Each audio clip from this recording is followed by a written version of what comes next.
தீபாவளினா பளிச்சுன்னு ஞாபகத்துக்கு வர்றது பட்டு, பட்டாசு, பலகாரம். பலகாரம்னா ஞாபகத்துக்கு வர்றது மந்த்ரா கடலை எண்ணெய். அபார ருசி, ஆரோக்கியமான உடல் நலம். தீபாவளி அன்னைக்கு மட்டும் இல்ல, என்னைக்குமே கிச்சன்ல இருக்க வேண்டியது மந்த்ரா கடலை எண்ணெய் தான்.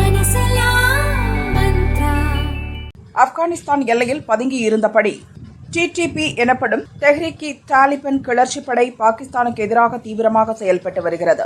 ஆப்கானில் ஆட்சி நடத்தும் தாலிபான்களின் நட்பு அமைப்பு இது. இதை பாகிஸ்தான் தாலிபான் என்றும் அழைக்கின்றனர். பாகிஸ்தானிலும் தாலிபான் மாடல் ஆட்சியை கொண்டு வர வேண்டும் என்பது இவர்களது நோக்கம்.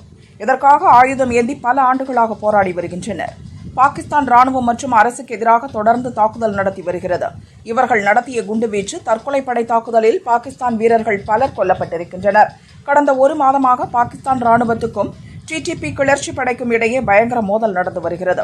இது பாகிஸ்தான் ஆப்கான் போராகவும் சமீபத்தில் வெடித்தது. சவுதி, துருக்கி உள்ளிட்ட நாடுகள் தலையிட்டதால் அந்த சண்டை முடிவுக்கு வந்தது. சில வாரமாக அமைதி நிலவிய நிலையில் மீண்டும் ஆப்கான் பாகிஸ்தான் எல்லையில் பதற்றம் தொற்றியுள்ளது.